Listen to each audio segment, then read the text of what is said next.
दोस्तों, जैसे कि आप सभी को पता है कि मनुष्य का जीवन सर्वश्रेष्ठ माना जाता है, पर जिंदगी का अर्थ क्या है? जिस जिंदगी को हम जी रहे हैं, क्या बस यही जिंदगी हमारी अपनी है? जन्म लेने से पहले हम किन हालातों में रहे होंगे, क्या कर रहे होंगे? मृत्यु के पश्चात हमारे शरीर का तो अंतिम संस्कार कर दिया जाएगा, लेकिन हमारी आत्मा का क्या होगा? ये कुछ सवाल अक्सर मेरे मस्तिष्क को कचोटते रहते हैं। बहुत हद तक संभव है कि ये सवाल एक कॉमन सोच भी हो सकती है, जो सामान्य मस्तिष्क में उथल पुथल का कारण बन जाए। इन्हीं सवालों को हल करने के लिए वो एक ऐसे जवाब तक जा पहुंची जो वाकई किसी को भी हैरान कर सकती है। हम आध्यात्मिक गुरुओं के पास जाते हैं क्योंकि हम अपने जीवन का उद्देश्य और मृत्यु के बाद के हालातों को समझना चाहते हैं। आइए जानते हैं, मृत्यु के पश्चात और पुनर्जन्म से पहले आत्मा को किन चरणों से होकर गुजरना पड़ता है, या फिर कह लीजिए किन हालातों का सामना करना पड़ता है। जीवित अवस्था में नश्वर शरीर में रहते हुए हमारी आत्मा जो भी पुण्य या पाप कृत्य करती है, अच्छे बुरे जो भी कर्म करती है, मृत्यु के पश्चात हमारी आत्मा को उन्हीं के आधार पर ट्रीट किया जाता है।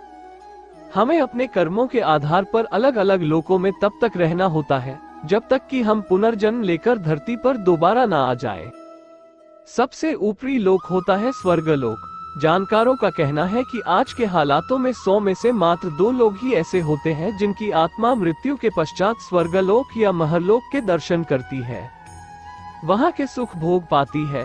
अन्य आत्माएं तो सिर्फ पाताल या भुवरलोक में जाकर फंस जाती हैं। पाताल लोक के भी 7 स्तर होते हैं। कर्मों के हिसाब से आत्माएं पाताल के विभिन्न स्तरों पर भेजी जाती हैं। सबसे निचले स्तर पर उन्हें पिशाचों के साथ रहना होता है, जहां अत्यंत गर्मी और बहुत बुरे हालात होते हैं। भुवरलोक में आत्मा स्वेच्छा के साथ नहीं रह सकती। जिस तरह धरती पर व्यक्ति अपनी मनमानी करता है, भुवरलोक में ये सब संभव नहीं है। यहाँ जितनी भी आत्माएं पहुँचती हैं, उन्हें स्वर्गलोक में रहने वाली पुण्य आत्माओं की निगरानी में रहना होता है। स्वर्गलोक वो पहुँचता है जो अपने जीवन काल में अध्यात्म के चरम तक जा पहुँचता है। भुवरलोक में आत्मा स्वेच्छा के साथ नहीं रह सकती। जिस तरह धरती पर व्यक्ति अपनी मनमानी करता है, भुवरलोक में ये सब संभव नहीं है। यहाँ जितनी भी आत्माएं पहुँचती हैं, उन्हें स्वर्गलोक में रहने वाली पुण्य आत्माओं की निगरानी में रहना होता है। स्वर्गलोक वो पहुँचता है जो अपने जीवन काल में अध्यात्म के चरम तक जा पहुँचता है। भुवरलोक में पहुँचने वाली आत्माएं अगर अपनी आध्यात्मिक मजबूती खो दें तो वह बहुत जल्दी पिशाचों, बुरी आत्माओं और प्रेतों के नियंत्रण आ जाती हैं। वो अपने ऊपर किसी बाहरी नियंत्रण को महसूस भी कर सकती हैं। धरती पर इंसान चाहे कितने ही कष्ट या बुरी परिस्थितियों में हो सकता है, लेकिन वह हालात पाताल के हालातों से बहुत बेहतर है। पाताल लोक में 100% आत्माएं नकारात्मक शक्तियों के नियंत्रण में रहती हैं, जो उनसे कहीं ज्यादा ताकतवर होते हैं। पाताल लोक के जितने ज्यादा निचले स्तर पर जाते जाएंगे, दुख तकलीफों और नकारात्मक हालातों की घुटन और ज्यादा बढ़ती जाएगी। हमें निचले स्तर पर दोबारा जन्म लेने से करीब 400 से 500 वर्ष पहले तक रहना पड़ सकता है। पाताल लोक और निचले लोक की प्रताड़ना से व्यक्ति को मात्र एक ही चीज बचा सकती है, और वो है उसका आध्यात्मिक विकास। यहाँ तक स्वर्ग में बिताए जाने वाले समय को भी आध्यात्मिक झुकाव द्वारा बढ़ाया जा सकता है। यहाँ तक कि मृत्यु के पश्चात हमारी आत्मा कितना ज्यादा आध्यात्मिक झुकाव रखती है, वह भी हमारे पुण्य कर्मों को बढ़ाकर जल्द से जल्द हमें धरती पर वापस आने का अवसर देता है।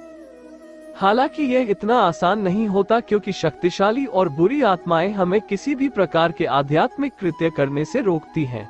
वे इतनी ताकतवर होती हैं कि उनके सामने हम पूरी तरह निष्क्रिय साबित हो सकते हैं। जहां एक और पाताल लोक की बुरी शक्तियां हमें अध्यात्म की ओर बढ़ने नहीं देती, वहीं स्वर्ग लोक की सुख सुविधाओं में खोकर आत्मा अपना पहला कर्म, जो कि ईश्वर को याद करना है, को भूल जाती है।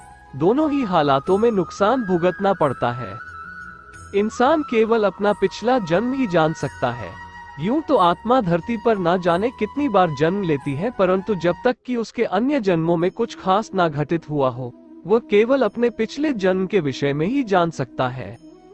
जब बच्चे का जन्म होता है, उसे पूर्व जन्म की हर बात याद रहती है, लेकिन जैसे जैसे वो दुनियावी चीजों में मशगूल हो जाता है, धीरे धीरे कर वो सारी बातें अपने दिमाग से निकालने लगता है।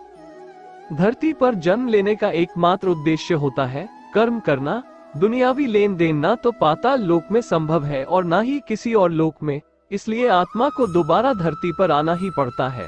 दूसरा, आध्यात्मिक कार्य करना भी एक जरूरी प्रक्रिया है जो धरती पर जन्म लेने वाली हर आत्मा को करनी ही चाहिए। जो ये नहीं करते, उनकी आत्मा बाद में कष्ट भोगती है। चलिए, इससे एक बात तो स्पष्ट है कि ईश्वर के प्रति आस्था और अध्यात्म की ओर झुकाव बड़ी से बड़ी मुश्किल से भी व्यक्ति को बचा सकती है, चाहे वे मुसीबत जीवित अवस्था में सामने आए या फिर मरने के पश्चात। तो दोस्तों, ये थी कुछ बातें कि दोबारा जन्म लेने से पहले कब तक भटकती है आत्मा।